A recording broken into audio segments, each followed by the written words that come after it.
Good morning, peoples. So some people want me to start off with a piece of scripture. So I'm gonna give you all a piece of scripture. All right. John 3:16 says, "For God so loved the world, he gave his only begotten son, that whosoever believes in him will not perish, but have everlasting life." It's all about belief. It's all about believing. And if you believe, you'll do. Which leads me to boxing and the topic that I have in front of me, in front of you guys. Boxing's a doing sport. This don't mean nothing. What matters is that you can show people. If you say you're the best, you're going to show people you're the best. You could say you're the best how much you want. You got to show it in the ring. As I say, you got to back your shit up. I was looking at Patrick Day's knockdowns. He went in the fight. He was cognitive and everything. The final knockdown, I noticed his eyes rolled up in his head and they didn't come down. He was gone. The moment his head hit the canvas, he was gone. Sergio Moro actually commented on it, saying that was a nasty way how his head hit the canvas, and the way he hit the canvas, he wasn't sure if this guy was okay. Got caught with a left hook. Got caught with two overhand rights. Even then, he was cognitive. Got caught with a left hook, short-circuited. Lights went out. But I think when he hit his head against the canvas, I think that was it. His hands never fully extended backwards. They seized up and stayed mid-range. And I see where he went. He left the building. The moment his head hit that canvas. He was gone. They tried to do surgeries and all that stuff, but his body was shutting down. He was short-circuited with the left hook. And when he hit the canvas, that's when it all went. That second jaw took him out of the game. And there's pretty much nothing you can do about that. For boxers, we know the strongest message you must learn in boxing. Listen, you got to understand that this is the most serious thing you could ever learn in boxing. Protect yourself at all times. Protect yourself at all times. Anything can happen in the sport of boxing. Anything. And so when I look at guys like KSI going to face Paul Logan, I actually watched the first KSI Logan fight. Logan actually was the more technically sound guy with his jab. He did the 1-2. It was beautiful catching KSI. If he works on his stamina, he should be pretty good. KSI was the wilder fighter, but he had the greater stamina, the greater endurance, the greater conditioning. I thought KSI took the first fight. It was a 6-rounder. I thought he took 4 of the 6 rounds. Came on strong. I think Logan got the first 2, and then everything else after that, KSI won. But these two guys going into the ring without headgear now changes up everything. It changes up everything. Smash that like button, people. And it literally is a dangerous fight because anything can happen. And you've got to listen, especially when you get fatigued and tired.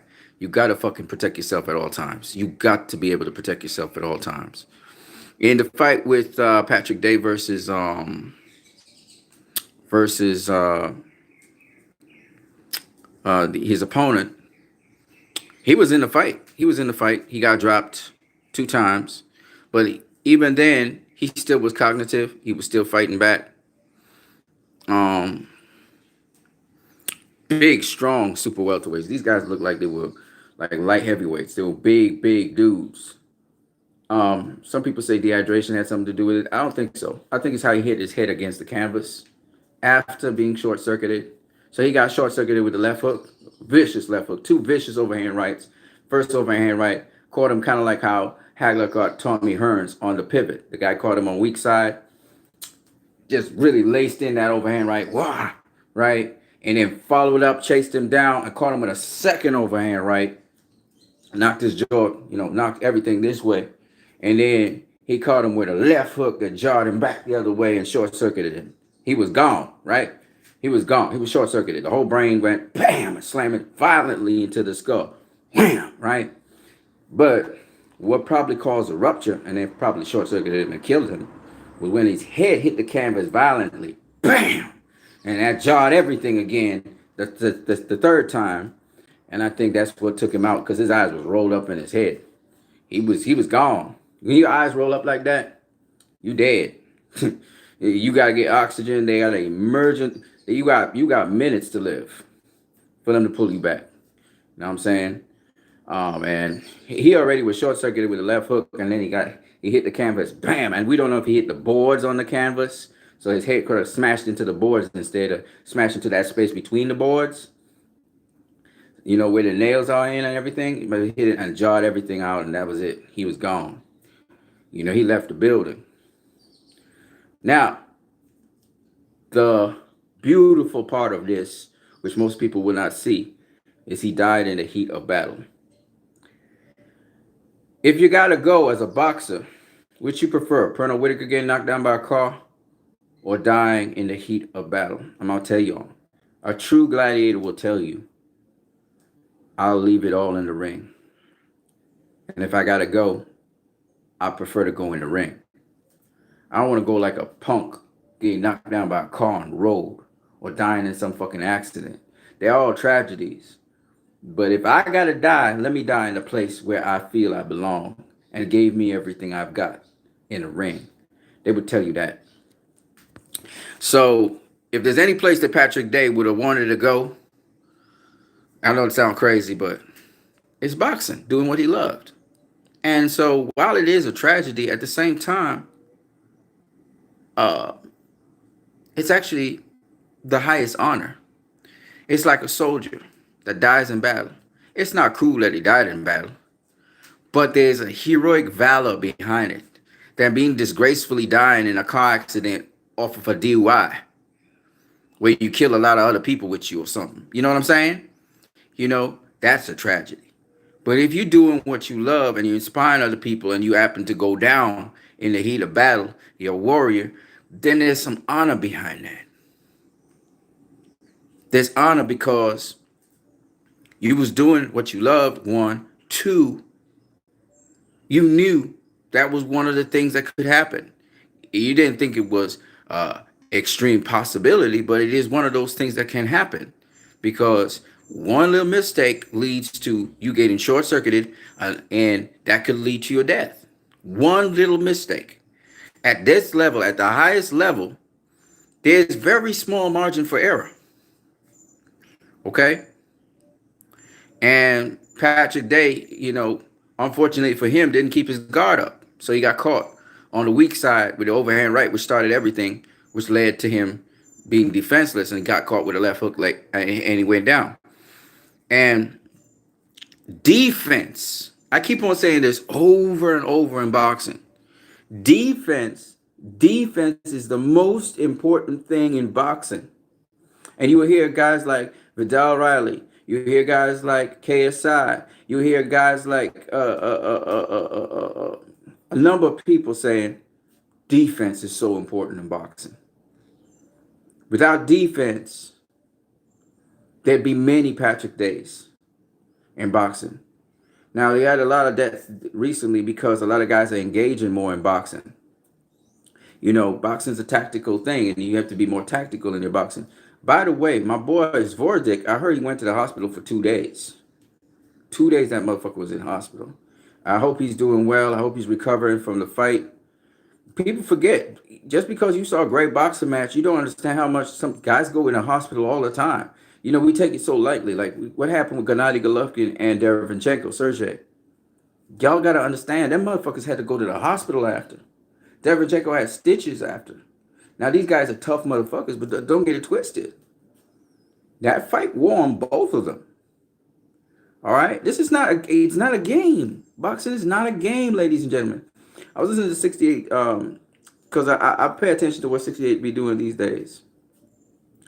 And, you know, a lot of people talk about high-profile boxers and shit, but y'all don't know. A lot of boxers in boxing have been permanently damaged. And sometimes their damages and the injuries have nothing to do with the guy that was facing. They injured themselves in a fight. Take for instance Louis Collazo. He popped something in that fight, so he couldn't use his left hand after the fifth round. He started back using it, but he would touch it to the body just to get the momentum to throw the right. And people don't understand. Collazo came out of that fight with a lot of injuries. Some of them because of dirty tactics. He had headbutt injuries. Both eyes were cut. He had to fix them two eyes. Then he popped his left hand. All right, he popped something in his left hand, and that's why he was shaking it. And he see he popped something in his right hand too, because he was shaking his right hand too. So he popped both hands. So that motherfucker out of boxing for a little while, just to heal up from his injuries. And another thing people don't understand about boxing. 1 second, somebody just replied to me. Intangible boxing. Joe Frazier was in the hospital for a month after the Muhammad Ali fight. Yeah, for sure. In fact, Joe Frazier was blind and legally blind in one eye, and the other eye, and that's from boxing, and the other eye, it was closed. You know, the fight was stopped. Ali was going to stop the fight. And, well, you heard about it on D Styles Boxing if you guys was listening to D Styles.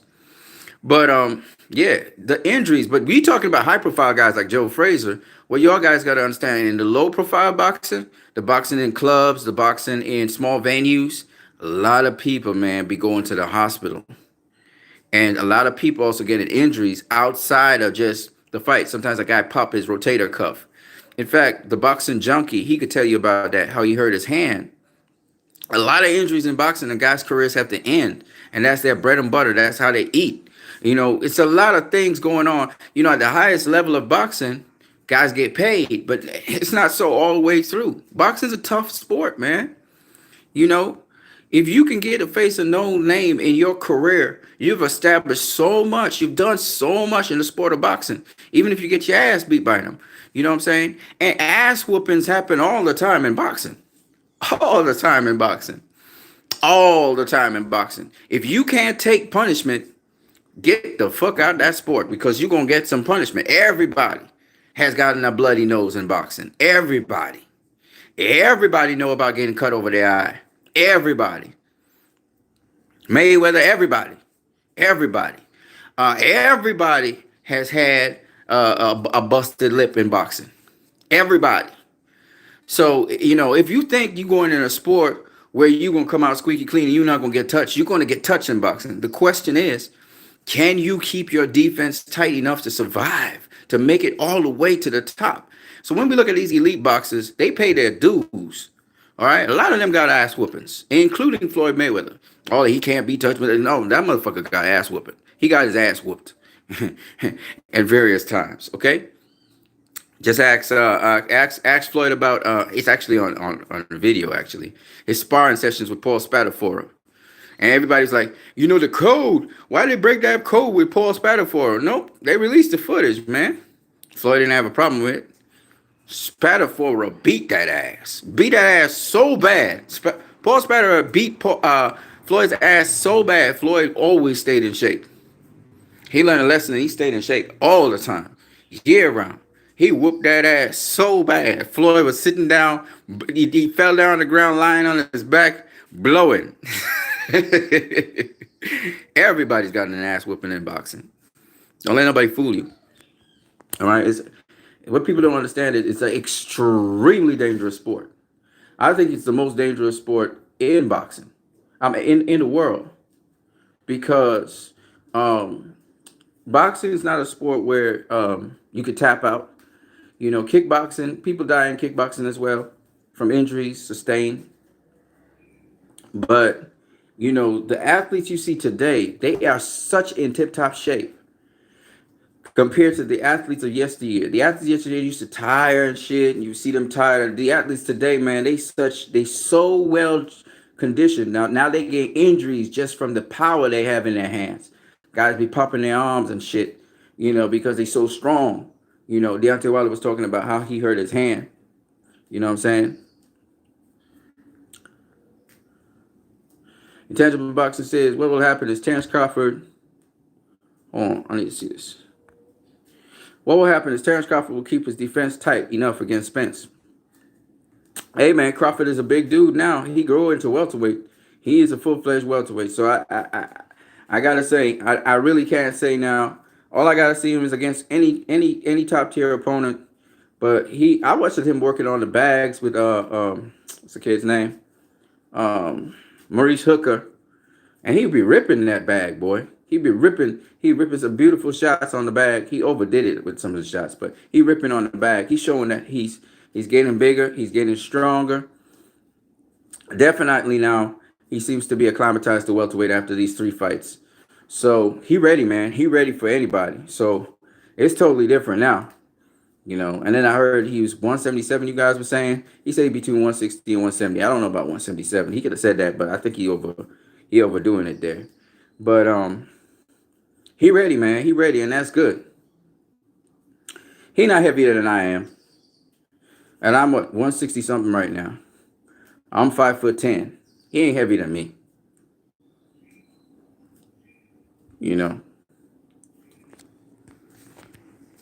I'm a much bigger guy than he is. I'm pretty sure about that. So I think he about 160 something.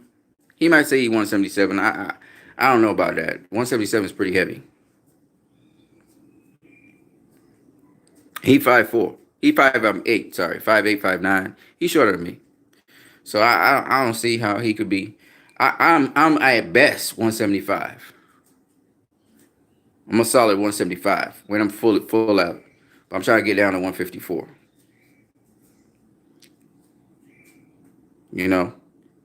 I'm pretty solid. So and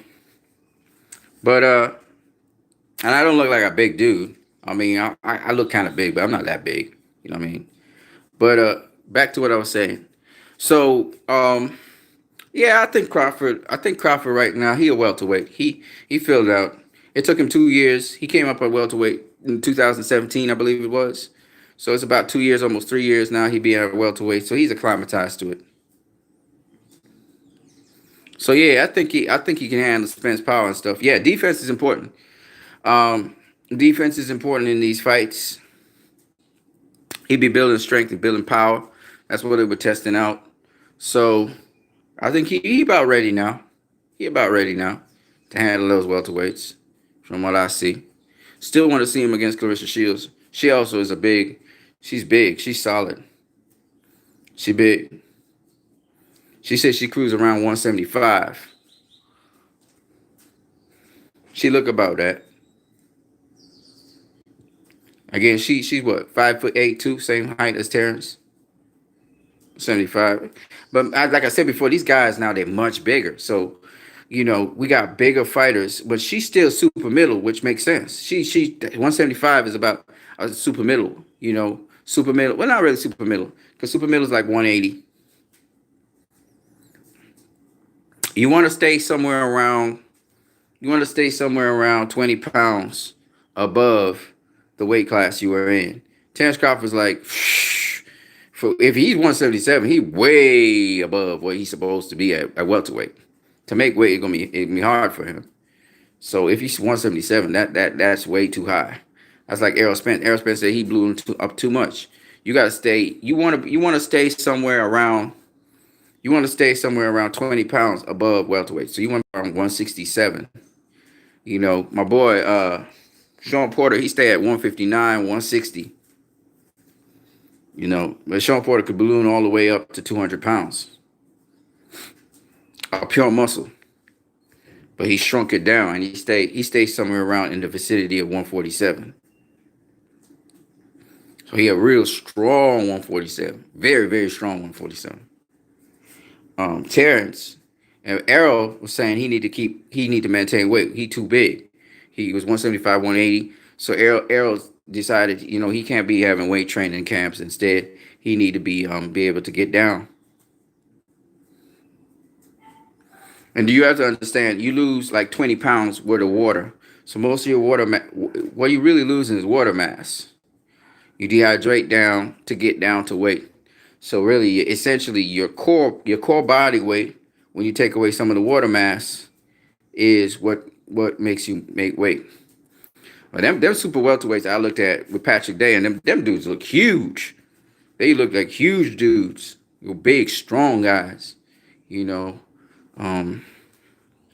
But You ain't got a whole bunch of muscles in your head. You know how it go. So you have to protect yourself, especially your head at all times. And your body too. People don't usually die of body shots, but they do get complications from it. So, I looked at that fight and I was like, man, I wanted to talk about so much in the sport of boxing. So that's why I put the topic as boxing. One of the things people don't understand is boxing is an extremely lonely sport. Think about it. We talk about personalities. Clarissa Shields. We don't talk about her trainer. Who is Clarissa Shields' trainer? We don't talk about her entourage. We talk about Clarissa Shields. You win and lose alone. You win and lose alone. We talk about Sugar Ray Leonard. We don't talk about Angelo Dundee. We talk about Sugar Ray Leonard, right? We don't talk about Sugar Ray Leonard's trainer, the other trainer he had. Don't talk about him. Talk about Sugar Ray Leonard. He wins and loses alone. People target you. They attack you. You're alone. It's a lonely sport. You win alone. You lose alone. Okay? You train alone. A lot of people don't know. The fighter themselves have to be motivated. So it's not just the trainer and what the trainer do with them, but they have alone time. And a lot of times these fighters have alone time. They be by themselves. They roll by themselves. So if you're a person who's not really a team player, you're more of a person that like to do things by yourself. These individual sports, they're for you. You may have friends, you may be partying with people and stuff, but the experience is a lonely one. It's you alone. You gotta motivate yourself. You are the one that had to get yourself to the next level. You're the one that had to carry yourself. You're the one that have to deal with yourself after you lose or after you win. It's a lonely sport, as most gladiator sports are. And people don't realize how lonely it is. Deontay Wilder was talking about that, how lonely the sport is. But he talks about he likes his time alone with himself. He gets to know himself better. And I talk about these things because I think a lot of people don't realize just how difficult the life of a boxer is, or the life of a fighter is, period. It's not as glamorous as people make it out to be, because everybody always remembers the winners. Nobody really remembers the losers. How many people know about Strickland? How many people remember Tavares Clout? How many people remember Austin Trout? How many people remember Victor Ortiz? Oh, he was a quitter. That dude was the quitter. Victor Ortiz, the quitter. Right? That's what people remember. See? How many people remember? I mean, you gone to you here today, you gone tomorrow. Nobody give a fuck about you, right? That's how boxing is, and that's why Mayweather was saying, the media and so on, they on you when you the hottest thing. As soon as you're not the hottest thing anymore, they move on to the next one. They don't care about you. All right, we talk about Patrick Day today. He's yesterday's news very quickly. Everybody forget about him. They move on to the next. Everybody love a winner. Right? Everybody loves a winner. I hear some people talking about how Vorstick, he quit. He quit. You believe this shit? You believe this shit? Well, as I was listening to the interview with Canelo versus Kovalev, and they say, well, you get your fucking ass in the ring. Let's see, first of all, motherfucker, if you can get into the ring. Let's start with that. Get your ass into the ring. Do you have the guts to do that? Get your ass into the ring. Get into the ring and face somebody. See, the people who talk about this guy quit and that guy quit and this guy quit, and this is where I agree with 68. This guy quit and that guy quit and this guy quit and that guy quit. Well, motherfucker, since you want to label people quitters, get your fucking ass into the ring. I remember when this motherfucker was talking about Zab Judah, he ain't nothing. He ain't nothing. He ain't shit. I could beat Zab Judah. Listen to these motherfuckers. The same things they say on D-Style when they talk about little Chocolatito, right? Chocolatito Gonzalez. Oh, we beat Chocolatito's ass. I'm watching these motherfuckers like, I wish you'd say that to Chocolatito's face. And he could say, all right, there's a ring right over here. Strap up, motherfucker. Let's go. I would love that. But yeah, so the motherfucker was saying how he could beat Zab Judah. Much bigger guy than Zab Judah. So what they did, they saw the guy on social media. They found him. They went to his place. And he didn't know, but they set him up. And he said, so they asked him, so dude, so you think you could beat Zab Judah? He was like, hey man, what you guys from the Sweet Science? What you guys doing here? He's like, well, we saw you on social media and we decided to do our homework and we decided to come visit you. Right? And he said, you know what, man? Listen. You said that you would beat Zab Judah. You sure about that? He was like, yeah, of course, man. I whooped Zab Judah's ass. So you sure? He said, yeah. And then Zab Judah comes inside the store. Zab Judah comes inside the fucking store. Motherfucker now on blast. Zab Judah comes up to the guy and says, so this is the guy? They were like, yeah, this is the guy. He said, all right, man, dude. So you said you could beat me? All right, let's step outside. Let's go. Let's go, motherfucker. Motherfucker's tune changed. Like H Money.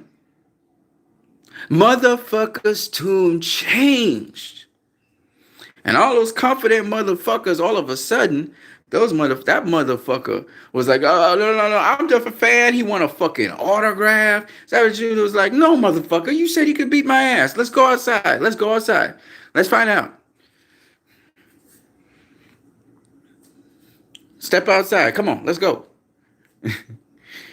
It was a setup just to show you guys how fucking hypocritical you motherfuckers are. A lot of y'all motherfuckers are not warriors. You're not fucking warriors. You never would get into the ring. You never would get your little punk ass into the ring to face anybody. Ever in your fucking life. None of y'all. Y'all not real warriors. But you got the audacity to say, this guy quit and that guy quit. While I agree that there are fighters that quit in the ring, I agree with D-Style to some degree that you got to call what it is. If the guy quit, the guy quit. Cool. But where I agree with 68 Scrapbook, I think is his name, Ode to Wisdom, I think he's called himself, is you got to respect these motherfucking fighters. So even if a motherfucker quits in the ring because he didn't want some, you got to think about your motherfucking ass. Would I have quit in that ring? Would I have even entered that fucking ring to face that dude, even if I had skill sets and my abilities? Because, see, a lot of people don't understand and appreciate, and this is where the Mayweather boxing champ was saying, a lot of people don't appreciate what the boxers go through to even get into that fucking ring. And when they do, what kind of go time mindset they have. And none of y'all, as boxing fans, can appreciate that. Y'all talk all kinds of fucking hypotheticals because your motherfucking ass don't have to go in that ring. You don't have to put your life on the line. These motherfuckers have to put their life on the line. And so, yes, I do agree that if a boxer quits, he quits. But what y'all don't realize is that many times boxers quit in the ring without even having to, without even we talking about, trying to get out of the fight or getting a knee or whatever. So some people clown dudes who catch a knee. Timothy Bradley sat on a knee. Andre Ward took a knee. Got knocked down, he took a knee. Ain't nothing wrong with taking a knee. It's a smart thing to do. Some boxers, though, take a knee to avoid continuing in the fight. And they done. They just said, I had enough, motherfucker. I ain't even trying to go further, right? Self-preservation kick in, and that's what they want to do. And there's nothing wrong with that. It's just that they don't want to go to the nth degree. Now, D Styles make it sound like every fucking situation, this is what it's supposed to be, and boxing is supposed. Listen, man, motherfucker. Not everybody wired like that shit.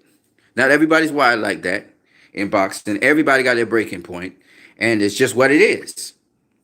At the same time, I do totally agree with D Styles that you can't be. If the man quit, he quit.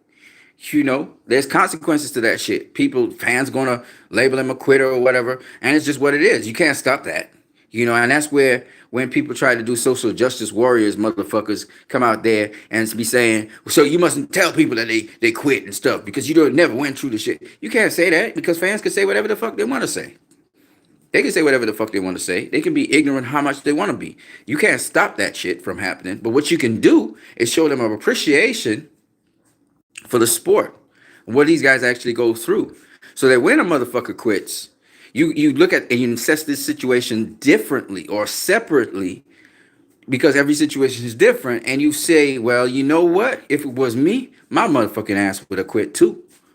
Shit. It's like when sometimes some fighters, they just don't want to face other fighters. Now, let me ask you a question. You and I, we project only what's inside of our head. We can only talk things that we know, right? So if a motherfucker don't want to face another motherfucker, and you trashing him for that, you have to ask yourself, would I have faced that motherfucker? And if you say, you know what, fuck, I wouldn't face that motherfucker, well, then how can you blame the dude? Well, he a boxer, he a warrior. They supposed to know, motherfucker. He a human just like you and I. And if you wouldn't face that motherfucker, why do you expect him to do the same? Why do you expect him to do differently? And then some of y'all project what you think onto another fighter. Oh, he'd never face this dude. Because you would never face the dude. He'll face the dude. So it's like, I think a lot of people in boxing, instead of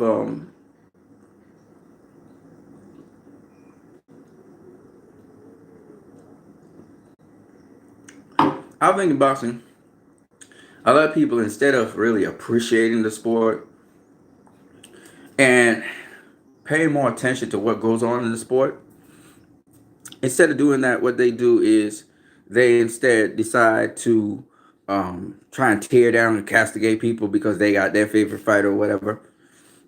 And you see it with a lot of guys. A lot of people in boxing do that shit. I'm not saying I don't do it. At times I do, but I try to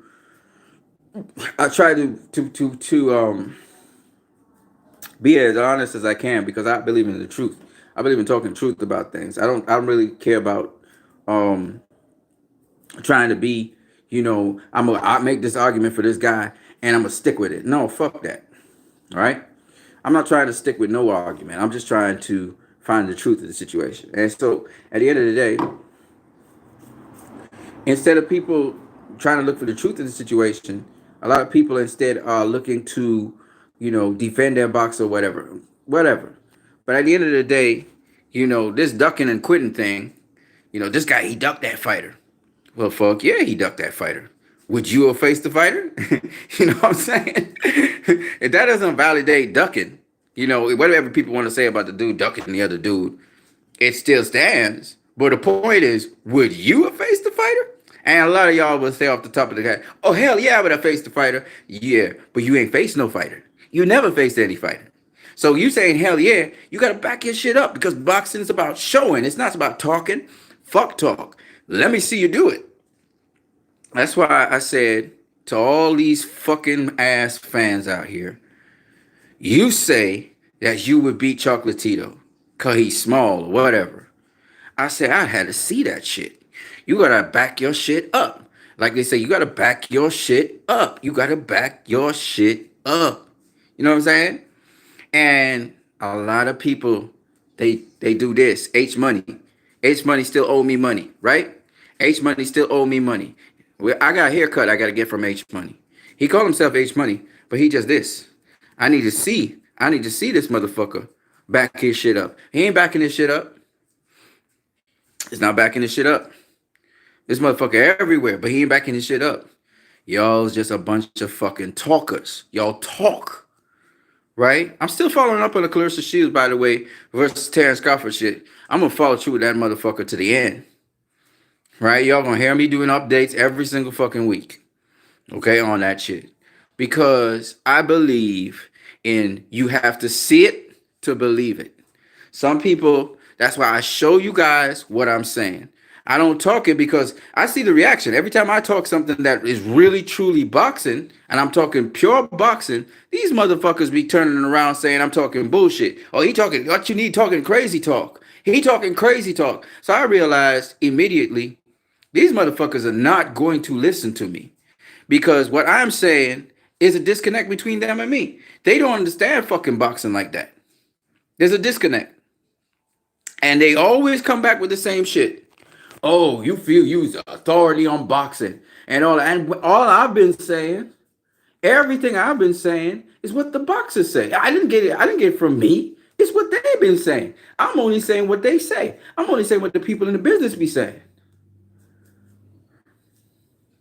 I'm not talking for myself. But every time I say that, these motherfuckers don't understand. So I show motherfuckers. I've been showing people what's going on. And still, after showing motherfuckers still turn around and say, oh, you lied and you this and you that. I show you motherfuckers what it is. Do I not show you? I show you shit. I show you shit because I know you're not going to listen to me because I told y'all boxing is counterintuitive. It is not what the media has projected to be. And I said it. I say it over and over again. You motherfuckers are caught up in punching power, on hardness of punches. That's the shit y'all caught up in. Y'all think boxing is throwing a fucking jab. Y'all think the jab is everything. Oh, you need to throw more jabs. No, motherfucker. There's a lot more to boxing than that shit. I say it over and over. Y'all talk about size. Y'all talk about height. Y'all talk about fucking reach. Y'all talk about power. Y'all always talking about the same shit over and over like a broken motherfucking record. And the funny thing about it is this. Because y'all never been in a fucking box. You could tell the people who never been in a boxing ring. Because they keep on saying the same shit over and over. Right? But here's the thing. The other thing people forget about is that defense is one of the most important things in boxing. Didn't I not say that over and over again? Do you think that's my words? No, that's not my words. That's not my words. But a lot of you motherfuckers out there don't have to go in a boxing ring. Y'all don't have to go in a boxing ring, so y'all don't have to worry about that shit. Y'all sit comfortably in your little couches, your little chairs, and you watch boxing. And you enjoy and you eat your popcorn and all that shit that you do, or you assess fights and you just run your mouth. Because you don't have to face that shit. You don't have to go into the trenches. You don't have to be hit by punches. You don't have to be beaten up. You don't have to learn and appreciate defense. You don't have to appreciate that shit. You're just watching boxing. And then a lot of people out there don't even know what the fuck is happening. All they watching at is the tenacity and the aggressiveness of a fighter, and they're not watching at the effectiveness of a fighter. They don't even know what the fuck you remember my early videos always talked about being effective. I was telling you guys all the time about being effective. That's what I learned. I learned this shit because if you're going to go into the ring and box, you better learn this shit. Right? And I say it over and over again, boxing is not just moving around the ring throwing a fucking jab. They say you box a guy on the outside. That's called outboxing. But there are several types of boxing. There's infighting. So when people say, oh, he be rough and dirty. No, infighting has clinching, wrestling, jostling for position, sneaking in shots in between your entangled arms. That's just the fuck. That's how infighting is. The man's not being dirty. It's infighting. Sometimes forearms fly. Sometimes elbows fly. It's infighting. That's how it is. A man pushes his head into your chest. They say, oh, he leading with his head. No, motherfucker. He's an infighter. He gonna keep his head down to come in on the inside. You got to keep your forearm down to keep his head down so he don't come up with his head and butt you. But at the same time, he looking for lower positioning. He trying to get lower center of gravity on you so he could pivot you around instead of you pivoting him around. It's this kind of shit that I just don't understand. Oh, he leading in with his head. Yes, he's probably leading in his head because he's coming low. He's coming low. If I get low, my head's gonna be in front of my body. Gennady Golovkin does that shit. He comes low, so his body's behind him, his head's in front of him. Marcos Maidana, Jack Dempsey, Jake LaMotta, all these motherfuckers, they go low. Okay, their head be in front of their body. I mean, I don't know what to say. I mean, I try to talk boxing. I don't know what else to say. I mean, all you got to do is just try it. Get low, and you'll realize when you get low, when you go into a squat, your head is in front of your body. That's why they put the two guard up to protect their head while they're protecting their body. But their body's way behind. So to throw a punch to the body is a lot harder as a taller fighter than to throw a punch to the head. And even when you throw the punch to the head, their head's so low that they can dip below the punch. I mean, I don't know, man. I don't know what you guys know. That's how Keith Thurman protected his body too. He move around the ring, keep his head low, keep his body tucked, and as he can't get back to the body like that. I mean, I don't know, man.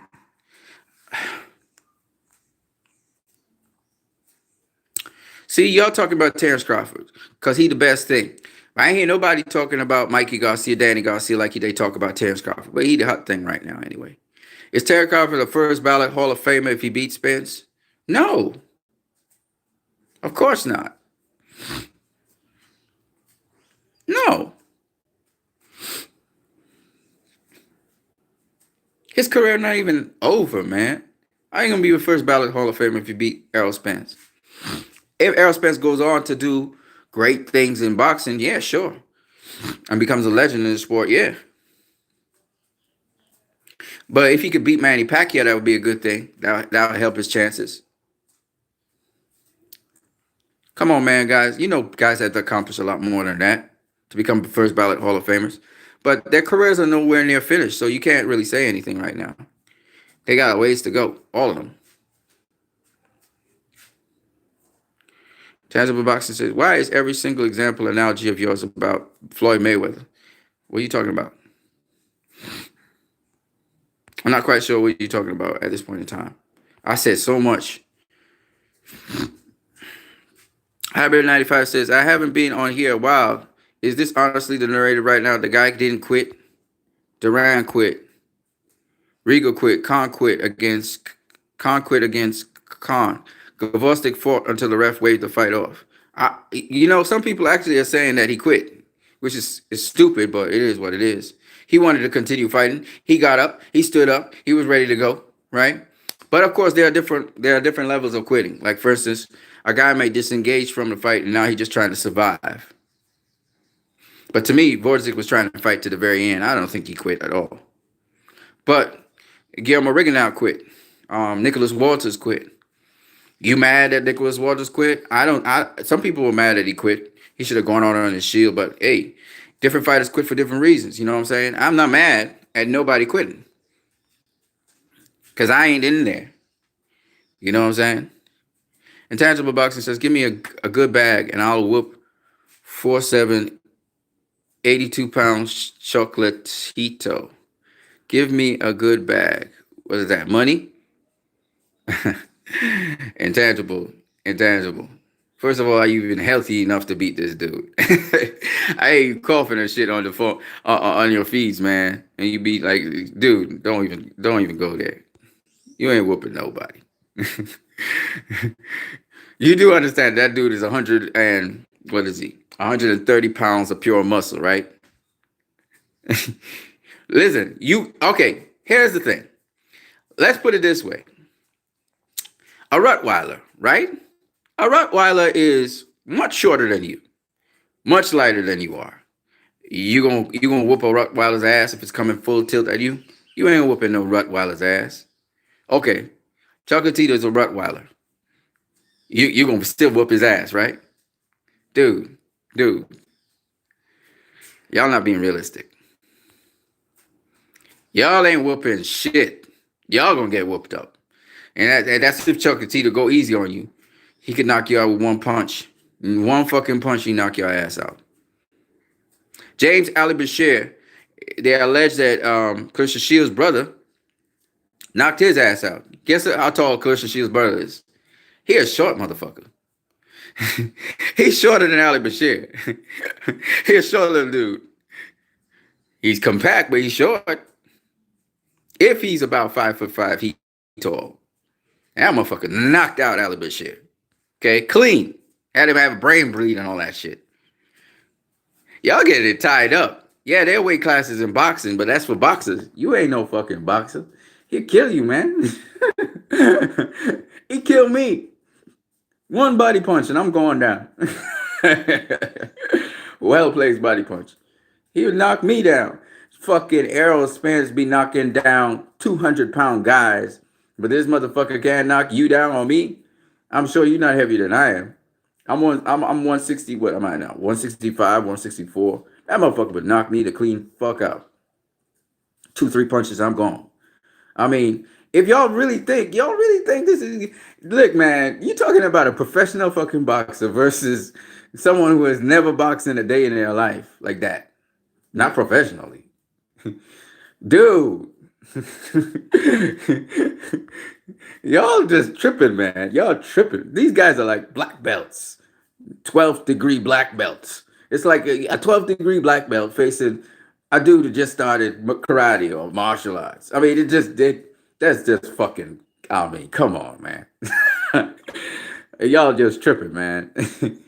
Shit. That's like saying, hey, Jet Li, if I face Jet Li, I'll whoop Jet Li's ass. Fuck no. Jet Li's like, what, 5'4"? He's probably smaller than I am. Man, he would wipe the mat with my ass. You know what I'm saying? It's like size there does not matter. You know what I'm saying? It'll take you out, man. It'll take you out quick. In the blink of an eye, you're gone. Could kill you. He could kill you in the blink of an eye.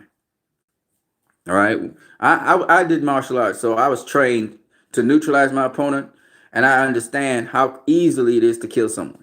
Very easy to kill somebody. All right. Which reminds me, Patrick, they did get hit in the back of the head, behind the ear. Not in the back of the head, but behind the ear. And that's a dangerous region also to be hit in.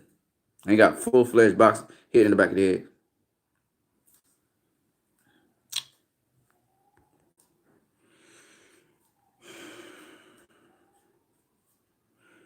Hybrid 95 said it was a great fight nonetheless. I'm glad they stepped in there to unify. For sure, bro. It was a hell of a light heavyweight fight, wasn't it? But you know, Bitter BF, boy. There's a reason he was the #1 heavyweight in the world in the amateurs. There was a reason, man. Intangible boxing. Khan quit against Khan. I guess you mean Khan quit against Crawford. Yeah, that motherfucker was looking for a way out. For sure. But then again, can you blame him? You getting your ass beat all around the ring. You know, let's think about it. Let's think about it rationally. I know they're warriors, and usually the mindset of these guys is to go out on their shield. Khan's gone out on his shield a number of times. But you know, when you think about it, Virgil Hunter wanted to throw in that towel a while ago. Okay? So they were just looking for a reason to get out of the fight, and Khan found a reason. You know? He found a reason. Yeah, he quit. We know he quit. It is what it is. Hybrid 95 said Khan also quit on Khan. Yeah, he did. He sure did. He was like, fuck this. Let me get my paycheck and ride. Hybrid 95 was like, hey, listen, man, Hybrid 95, let me ask you this. If you was in that situation, right? This motherfucker beating your ass, right? He about to take you out the game, right? You've been knocked out a number of times, cold, right? You wouldn't go into self-preservation mode and say, you know what, fuck this. My life I could really get badly knocked out this time, right? Virgil Hunter about to throw in the towel, then he hits you with a low blow. Motherfucker, man, that's the way out right there.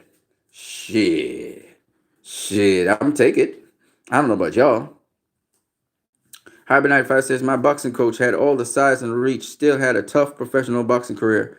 Still a great coach nonetheless. Exactly. But did he fight at heavyweight size? Can only get you so far at that weight class. But he did fight at heavyweight size. Only can get you so far at that weight class. Yeah. Joe 5'6", and then this great point. Joe 5'6", because that basically validates what I was saying. Size and reach can only get you so far. You need to know how to use your size, how to use your reach to your advantage. It's not just size and reach, right? I listen to a lot of people say, man, what's this guy's name? Shit, I forgot his name. This motherfucker, man, they talk about Vander Holyfield beat guys much taller and much bigger than him. True.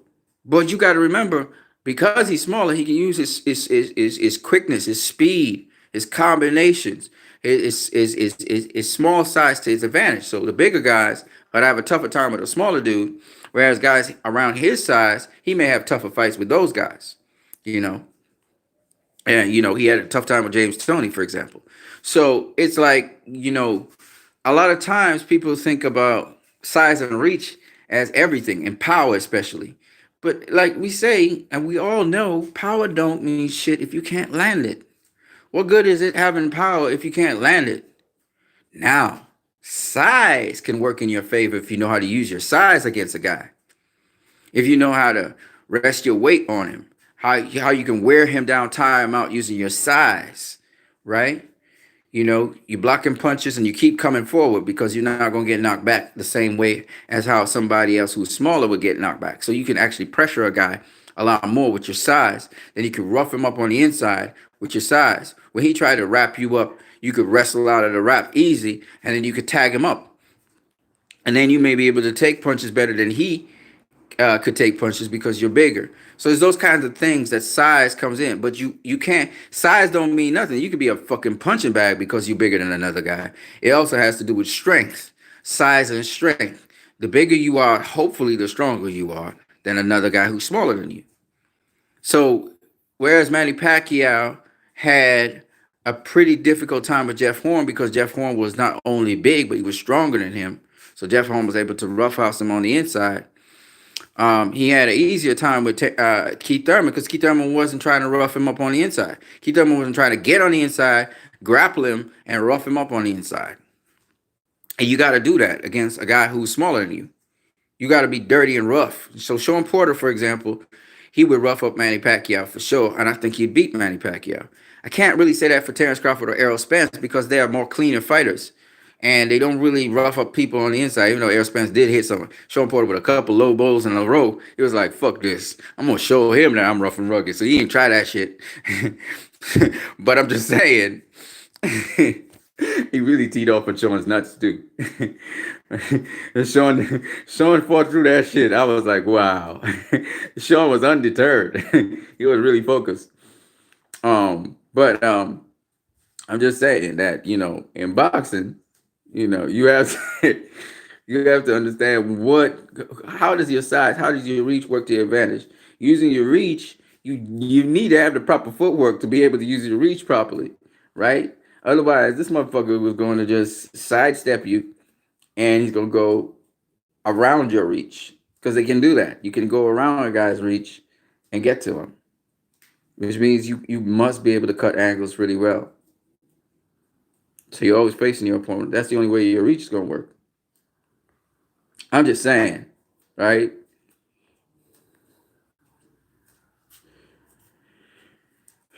Joe 5694 says Max Kellerman said he quit too, which is bullshit. Nah, he didn't quit. He didn't quit. Joe 5694 says Dwight Muhammad Qawi is 5'6", and he went rounds with George Foreman. There you go. There you go. Hybrid 95 says it's all Bravo and tough guy talk. No one's going to admit that they would get beat up by a smaller guy. Yeah, but Keith Thurman got beat up by Manny Pacquiao. And guess what? Manny Pacquiao, a bad man, right? How many guys, Margarito got beat up by Manny Pacquiao, right? Much taller. We had a bunch of people who got beat up by Manny Pacquiao. What that's going to mean. And he looked like a small little dude, right? He looked like a guy that you could beat up, right? Because he's small, right? No. So I mean,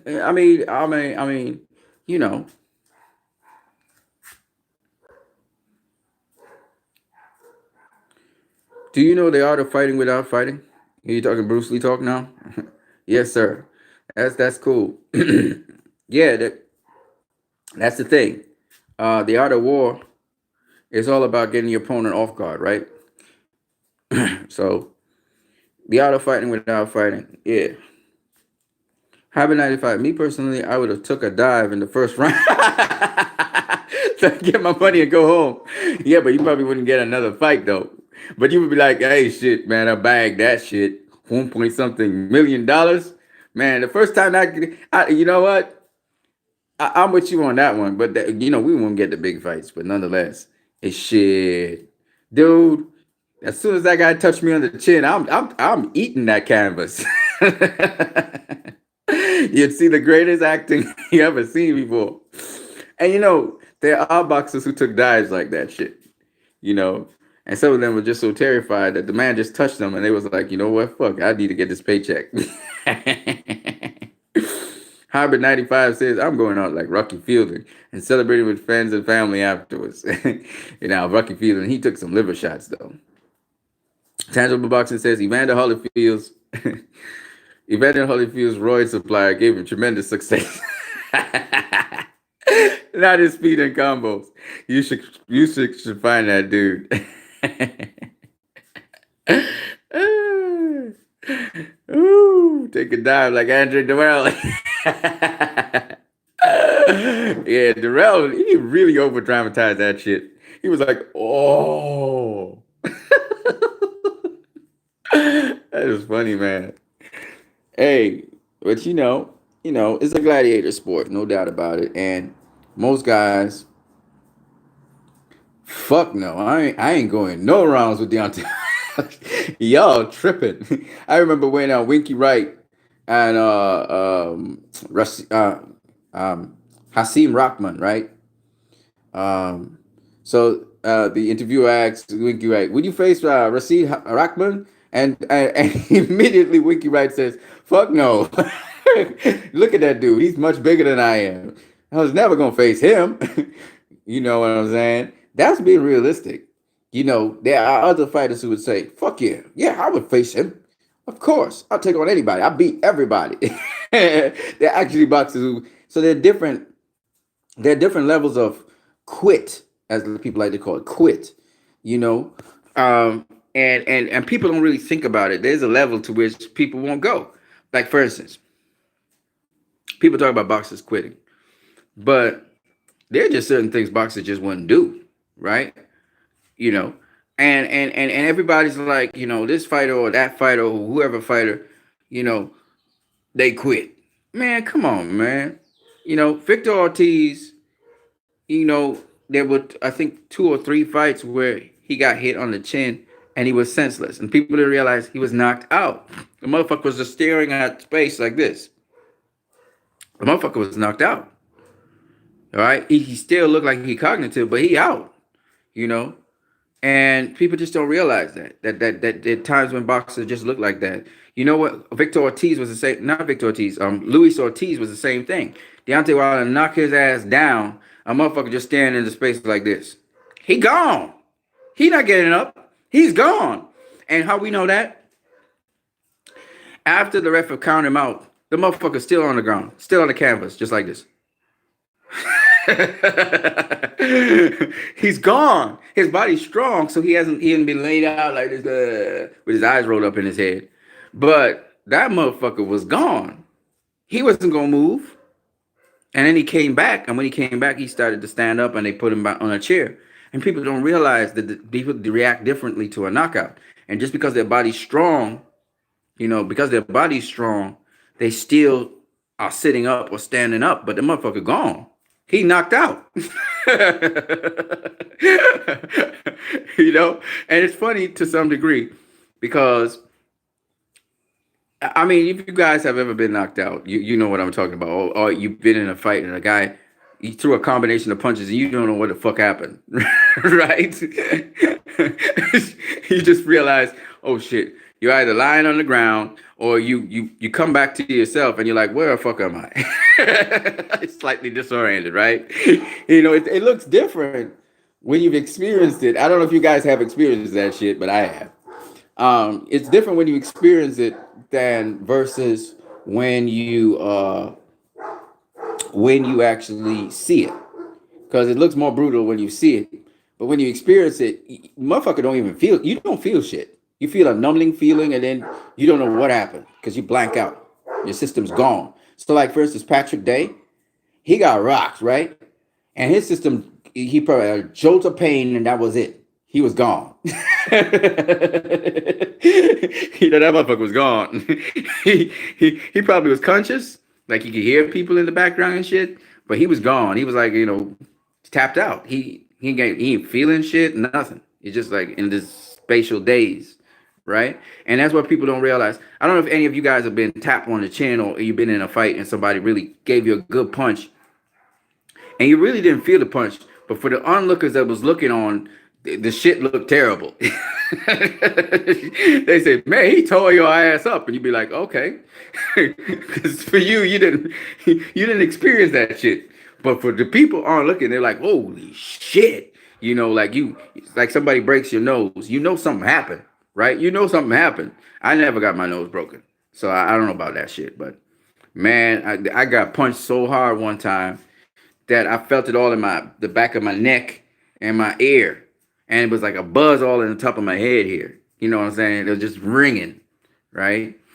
And I'm just saying, you know, I've been in several fights, okay, and I all caused by me because I was running my mouth, and I got my ass beat, okay. And shit, I remember one time I was about 11 or something like that. I came back home crying. I was crying and shit. Cause I got beat the fuck up. I got beat the fuck up, you know, and the motherfucker beat me up and rode out of there. And I was the bigger dude. He beat my ass up, man. He was on a bike. I remember I was trash talking him or some kind of shit like that. And motherfucker, he knew karate. Man, he carved my ass up. Came off his bike because I was saying something about his sister or something. And he carved my ass up, dude. All I remember is I got back up and I was heading back home crying. My two brothers, when they heard that, they was like, "What? What, that motherfucker? Okay." And they went out and they beat his ass. Two of them against one. It was not fair. Oh my God. Oh shit. Oh yeah. I'm just saying. I remember once too. I was fighting this dude. The dude was much stronger than I am, and I was punching the shit out of him. I was like beating him up. I was landing. He hit me with one punch, ninja, and that was that. Yeah, shit. So let's see here. Andrew Guerrero got tapped on the ear by Abraham. Then he fell down and lied down looking like the guy that died against COVID.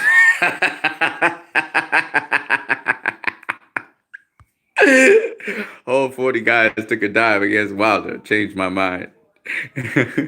Shit, it was intimidated, man.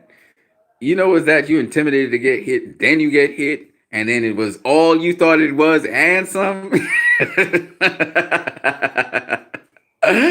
Ooh. Oh man, I saw guys get hit against Mike Tyson. I saw guys, they got hit one way and their body went the opposite direction, right?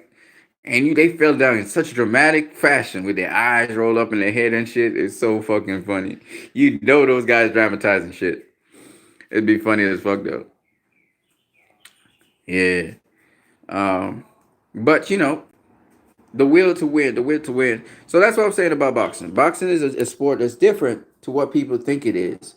That's all I'm saying. And a lot of you fans, it'd be nice if you could just get to understand it a little bit more, to understand the boxers a little bit more, to understand the sport a little bit more. It's so much when you appreciate the sport a lot more and the sacrifice these guys put into just getting into a fight, man.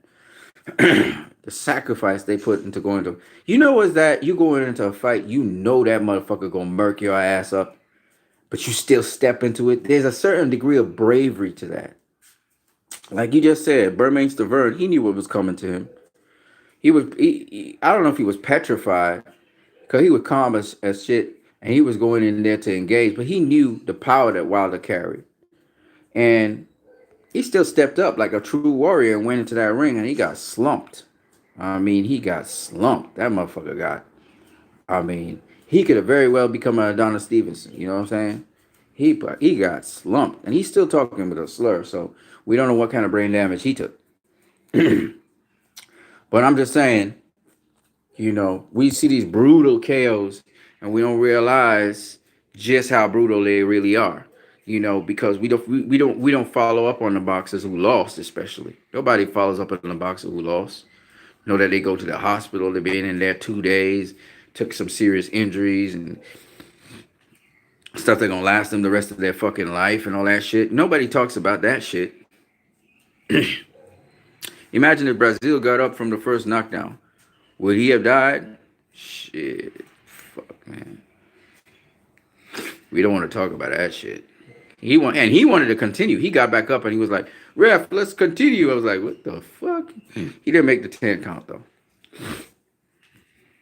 And that's the point. These guys, they got hearts of warriors. They willing to, unless you short circuit some of these dudes or you kill them in the ring, and they tell you that. They say, "I'm prepared to die in that fucking ring." They really mean it. They really mean that shit too. And don't cry for them when they die. I know a lot of people want to die to cry for them. They're like, nope, this is the game I picked, man. I came into this game. Yeah, it's a sort of tragedy that I die in the ring, but motherfucker, I went out on my shield. They will tell you that. There are guys who they tell the ref, "Man, come on, give me the honor of going out on my shield," because it's an honor to do that. If you get your fucking ass killed in the ring, it's an honor to get killed in the ring. An honor to be killed in the heat of battle. You see, that's the real warrior spirit that a lot of people don't really fully appreciate, and that's a counterintuitive shit that people don't understand. But if you're a real warrior, if you're real, you really want to, you're a fighter. You like to fight. Shit, if I die fighting, fuck it. That kind of spirit is crazy for some people. They're like, "Man, you don't even want to save your life? What the hell?" The motherfucker be like, "Man, shit. If I gotta go out, I go out. Fuck it." That kind of spirit is something different. And I only see it, like I said, in the military, and I've seen it in the military and certain military people. Not all military people are wired like that, right? And also I've seen it in law enforcement. Okay. I've seen it, not to the extent of boxing, because boxing is a little bit wilder. Like I said, the guys in boxing, they're a little bit crazy. They don't have all their screws inside their head. I mean, you gotta be a little crazy to do boxing. I mean, I'm thinking about it. I'm crazy too. Like I'm thinking, dude, are you out of your fucking mind to be trying to have a fight at this age in your life and all this shit? You kind of lost your marbles. And I'm like, you know what? I think I did. It had nothing to do with your intellect or none of that shit. It's just there's a predisposition inside of a person to want to engage and to literally want to I don't know what the word is. It's not just put a hurt on somebody, but it's just a steel mindset, I think, that you have to tap into of yourself. That, listen, I'm going to go beyond myself. I'm going to push myself as far as I can push myself. I think it's something like that. And but these guys, they got this kind of I don't know, this mentality where they like to fight. They just like to do that. And if they weren't in boxing, these motherfuckers would be creating havoc on the streets or something. They would be somewhat dysfunctional in society, but they found something that they really like and it liberates them. Just combat sports, period. It's rough, it's rugged, and it's what it is. I think we should remove headshots with low blows to remove brain damage. You still kill a person with a low blow, man. The sad thing is, Stavern said in an interview that he wants another crack at Wilder. Yeah, that's not sad. That's the warrior in him. That's the guy saying, "I can overcome this shit. I could beat his ass. I've experienced the worst of him. I could get him." It's a single-mindedness. Boxers are like that. It's just a different way of thinking. Roy Jones Jr. kept on fighting. He kept on fighting. He was getting knocked the fuck out. He kept on fighting, right? It's just that it's a mindset that you and I may not appreciate. Okay. A lot of people who have been in combat, war veterans, they find themselves sometimes find it difficult to fit into society. You know why? Because they've been on this high adrenaline, high challenge, quick decision making sort of job. okay, which really suited them, in which they got to be as destructive as possible and yet disciplined as possible. And then you go back into society and you have to fit into the norms and shit that the society has. And some of them just can't do it. Some of them just can't do it. And boxing is a sport, man. Maybe some of them need to get into martial arts and shit like that. Because boxing is a sport. In fact, that's why Jamal Herring he's a military guy. He was a Marine, right? And he got into boxing. Maybe that's the reason. Who knows? But boxing, and he was always in boxing before that too. But boxing is a discipline that actually allows you in a controlled environment to unleash those attributes. Split decision thinking. Still in being very destructive, but yet at the same time, you have to be so constructive as an individual to be destructive. And so it's a sort of discipline that trains you that you have to be on your A game. You have to be the best that you can be, because if you're not, it could cost you your life. Now, your incentive for doing and training and putting yourself through hell is because you don't want to, on fight night, end up in critical condition or dying or dead or some shit like that. You got to train. It's for your benefit. And so those kinds of things that make boxing so beautiful, because it's like real life in that respect. Everything has a consequence to it. You know, if you slip up in that boxing ring, it could cost you the fight. It could cost you your health. It could cost you your life. That simple. And at the highest level, there's not much margin for error, period. You know, the higher the level you go, the less the margin of error you have. You understand? And so that's the way how it goes. And it's looked at as a competitive sport, which it is, but it still has its primitive origins. And in the amateurs, it's a point system, which is a little bit different. And so, you know, it's very few amateurs that actually die in the sport of boxing, unless they're sparring or some shit like that. But in the pros, it's a hurt business. That's what it is. Right? We can't sugarcoat it. We can't make it. You know, I'm gonna use the reference of Floyd Mayweather again, because I want to talk about 68 Scrapbook. But 68 Scrapbook came to boxing because he liked the art of boxing. He loved the art of war, how beautiful and poetic it is. But you have to understand that even in that beautiful poetry that you're watching at, there's brutality, savagery, fierceness, you know, determination, will, skill, and all that shit is going on. And so there's beautiful art in violence, no doubt about it. But don't get it twisted, because I'm opposed to violence, but yet I'm going to go in a violent sport.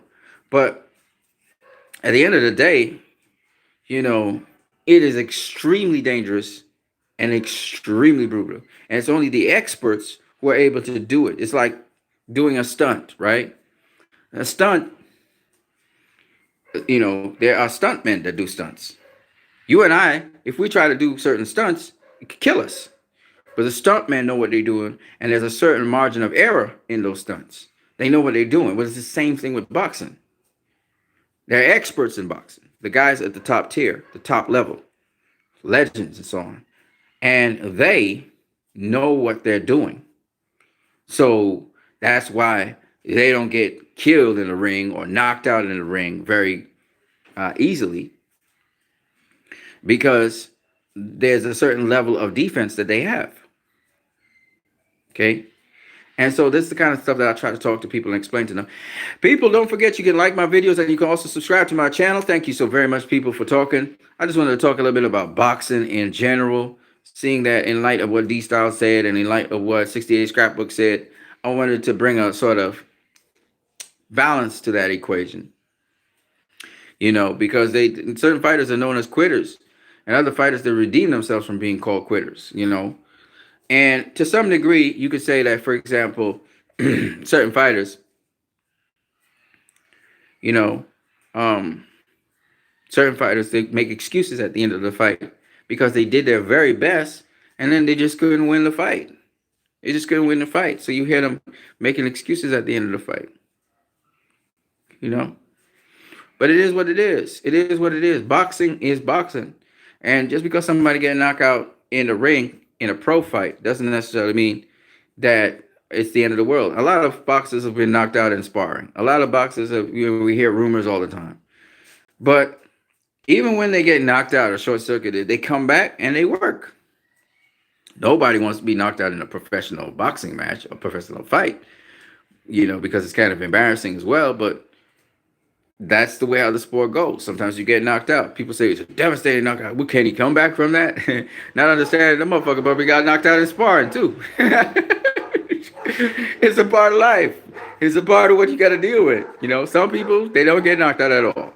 Other people, they get knocked out. Some people don't get their ass beat. Other people get their ass beat. That's what it is. But the fact that you would get in there, step in there, volunteer, and work and actually step into that ring to face what your challenge that is before you, which is another man trying to take your head off, has to be applauded. Right? In the scheme of things, not very many people want to do that shit. They don't just want to go in there and do that shit. Nobody. Most people don't want to do that. So you have to always have that certain degree of respect. Even if you say this dude quit in this fight, don't call the man a quitter unless he quit in fights after that and was like, you know what, this motherfucker, he looked like he just want to get out of boxing now. He just want a paycheck and get out of boxing.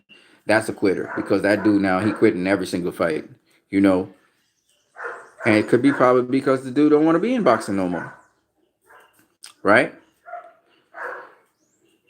Some people quit the sport after they lose. Look at Marvin Hagler. He quit the sport after Sugar Ray Leonard beat his ass. He quit. We call him a quitter. Nobody calls Marvin Hagler a quitter. I mean, I'm just saying.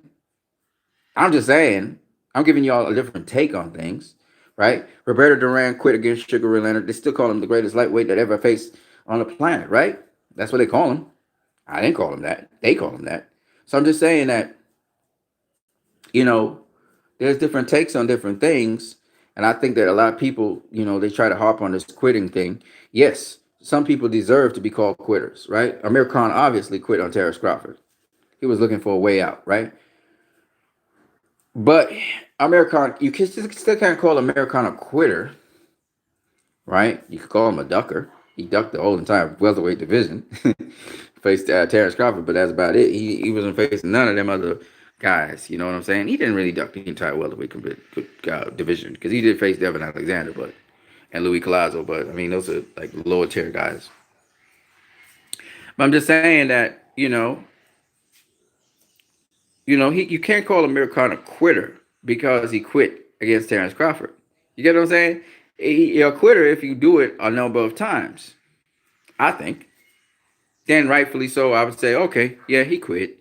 Yeah, he a quitter. But, there's a sort of tendency where some people may look for a way out or tap out, like where Floyd was talking about Conor McGregor, or where Victor Ortiz, he started headbutting Floyd and stuff. Or if you're talking about like what's his name?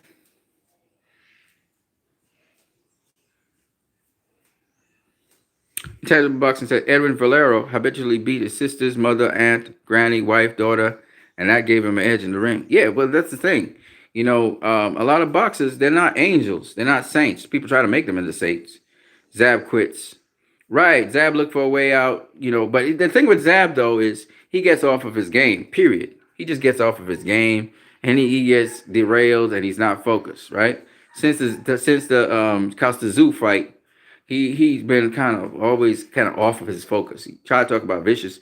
He's off his focus. He's not staying focused all the time. Not so much that Zab quit on a fight, but he just not focused. But yeah, as you go down the stretch, Zab unravels, and then he starts to do shit like low blows and shit. Zab starts to get dirty, to survive, right? He's not so much trying to win the fight. He's just trying to survive, right? But, mental toughness, I guess. I'm not saying he's not a mentally tough guy, but I think he slips up. He doesn't stay as focused. What's up? Get the smoke. I haven't seen you in a while. Joe 56984 says no one calls Dan Rafael a quitter at the buffet. Dan Rafael, this motherfucker. He was never going to ever be a boxer, was he? This motherfucker. Oh man. Oh my God. Dan Raphael. We got some characters in boxing, don't we? Dan Raphael. I don't even know. But you know what, man? He a writer. That's what he do. You know, he write. But the disconnect, man. The disconnect. Oh, thank you very much, sir. Thank you so very much. You're always thumbsing up. That's cool, man. Hey, but I'm just saying that there's a disconnect. I haven't talked to you guys in a while though. We still got to talk with some business, man. But there is a disconnect with a lot of people from like, Dan Raphael says some really dumbass shit, but he does have some of his facts in the line. So I gotta give him his props when he does say some things that make sense. But push Zab and he looks for a way out. Yeah. He starts to quail. He starts to quail. He starts to kind of cower back. Yeah, I know what you mean. I know what you mean. Um, he don't really push back at you. I know what you mean. But he a hell of a fighter though. Zab is a hell of a fighter. And like I said before, one fan was saying how he would beat Zab and blah blah blah, and Zab showed up. And Zab ain't no punk. I mean, if you look at it, Zab didn't quit against Red Cat. The referee stopped the fight. I don't think Zab quit against Miguel Cotto either. Cotto was pretty dirty with his stuff, but then again, rough and rugged, baby. It's fighting. Rough and rugged. If the ref allows it, fuck that. I'm learning that boxing is protect yourself at all times, man. You could get killed because you turn your back to an opponent and you didn't protect yourself. I've seen guys, the decision was made, one guy won the fight and another guy, they took off the gloves and everything. The other guy, he was just so mad that the other boxer won the fight. He came and he just sucker punched the motherfucker and broke his jaw. Blood everywhere. So you have to protect yourself at all times. At all times. At all times, man. You have to protect yourself at all times. That's how boxing is. And it teaches you to be aware of your surroundings at all times. Christopher Smith, to what do I have this honor, bro? I haven't seen you in a while. Hey, what you need? Reggie's Progress versus Josh Taylor is going to be great. I don't think any prediction holds weight. We will see the best or worst of them for the first time this Saturday. I'm riding with Reggie Progress. I have not looked at Josh Taylor. I have not looked at Reggie Progress. I just picked because I like Progress. I like how he talk. So that's it. I really haven't assessed them. I haven't looked at them or none of that. I just picked sides. I've just been like a fanboy and I said, you know what? I like this dude. He be talking a talk. Let's see if he can back his shit up. So I have not really looked into it, but I just because I haven't seen Josh Taylor much. I haven't seen Josh Taylor at all, to be honest with you. But it is what it is. We'll see who actually turns out to win what. Anyway, peoples, I'm out of here. I am out of here.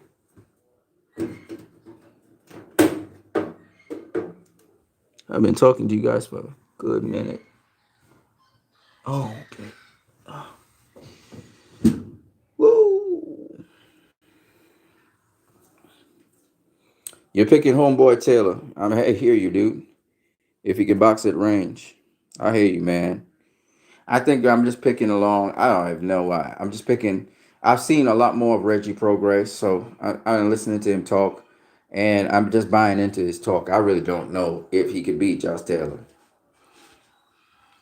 He is a little sloppy, Reggie Progress, and how he loops. He loops the left. He loops and hooks the left and stuff. But he started late, so I gotta look at Josh Taylor a little bit more. See what Josh Taylor brings to the table. And study the both styles. Then I'll really truly be able to tell you who Josh Taylor likes to scrap. Oh wow. I don't think he can do that with Progress. Okay. There's some questions I wish people would ask these fighters. Like, they got they had Badou Jack and they had Anthony Durrell. And I think they asked Badou Jack because he was in the same weight class how he would do against Beterbiev. And I wanted to know how. I like them to ask questions like, "Oh, you think you would do against Kovalev? You know, how you think you would do against Vordic? How you think you do against Bebo? Because that's his weight class. You should be asking them questions like that. They don't ask those questions. They just ask all kinds of stupid. I don't even understand why these people even do interviews. If you're a fight fan, you would ask those kind of questions. They're just logical questions you would ask, right? Christopher Smith said, beat a bit of the strongest fuck. Yeah, he beat so since the amateurs, man. He fought a heavyweight in the amateurs. He fought Usyk. Usyk beat him, but he almost knocked out Usyk. Yeah. Bitter BF, he a bad boy. He always been a bad boy. He always been a bad boy. He beat everybody. He beat Kovalev. He beat Vordic. I don't know how many times he faced Usyk, though. He a bad boy. Yeah. You know, my boy Lomachenko, he was saying that he think that Usyk will school Wilder. I don't know. What you guys think about that? Lomachenko riding with his boy. That's what he's saying. He riding with his boy. His boy need to get some more size, though. He need to build some more size. Usyk need to build some more size. Christopher Smith says, I think Bivol is that guy, though, at 175. I think BWF beats Bivol.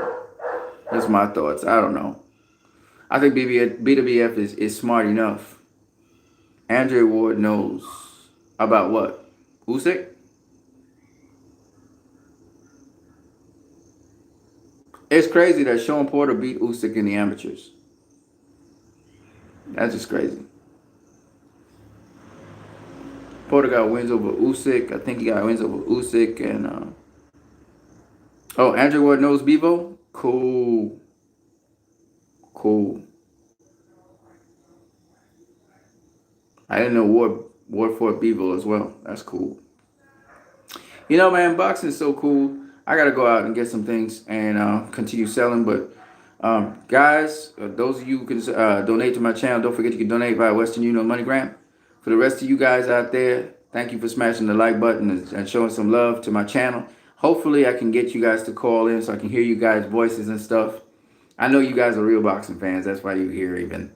And it's fun to talk with you guys all the time on a live stream. Ward hadn't fought Bivol, but spend time with him and sees him as next up. Oh, cool, cool. I think he got some limitations, though. In his last fight, he showed me that he doesn't know how to bob and weave and all that stuff. Yeah, man, Christopher Smith. Peace out. Peace out to all you guys, man. I'm about to step up and do a couple things this afternoon before I get out of here. Yeah, peace to you guys, man. I got some stuff to sell and stuff, so I'm going to get it done. Yeah, man. So, on the journey, still trying to make this journey towards fighting first at an amateur or professional fight. I'll let you guys know more on the updates of that. We all know the people in the boxing voice, they actually did some boxing, which is good. I'm going to try and just get as prepared as possible. When my first fight happens, I'm going to let you guys know. On that note, man, you guys have a good one. Follow up on Claressa Shields versus Terrence Crawford. So I sent them some more messages. I'm going up on Instagram to send some messages to them as well as on Facebook again. And we're just going to keep on running the route. I see their feeds because I subscribe to them on YouTube. So when they are somewhere 2 years down the road, bro. 2 years down the road, I'm going to be fighting. I got to prepare like crazy. But just seeing guys like KSI and Logan Paul and the boxing voice, seeing these guys actually try and do some boxing, it taught me that once I can get a good trainer and stuff, I could actually do that, put on some headgear, because I'm not going in there without headgear, unless, of course, it's a professional fight, in which case I got to get my ass in without headgear. But I got to be careful, because the older you are, the more you can damage yourself. It's a young guy's sport, so my body won't heal up as fast as like a younger person. Even though I haven't taken as much damage, my body's older. So you have to be a lot more careful getting into a sport like this so late in your life. So it's a young guy sport. It's not an old guy sport. So I got to remember that. And I got to take every single precaution and definitely need to have my defense on point. If it's one thing I got to have more than anything else is my defense. And I'm gonna have to get stronger and tougher, and my fitness and my health's got to be on point to increase my chances of not just winning, but also making sure I come out of there, you know, at least 70% of what I was before, because you get damaged in there. So, and depending on how wild other people are, maybe I might have an easy night or I may have a tough night. It depends on the level of competition I'm facing. So all of that I have to factor in. So yeah, but boxing is something that I want to, actually be in there, and because I do see certain things in boxing, but I want to just be able to, even if I'm very successful with my first fight, then I may take a couple more fights. It depends on how things go with the first fight, and how things go with sparring, how things go with my training. We'll see what happens. We take it one fight at a time.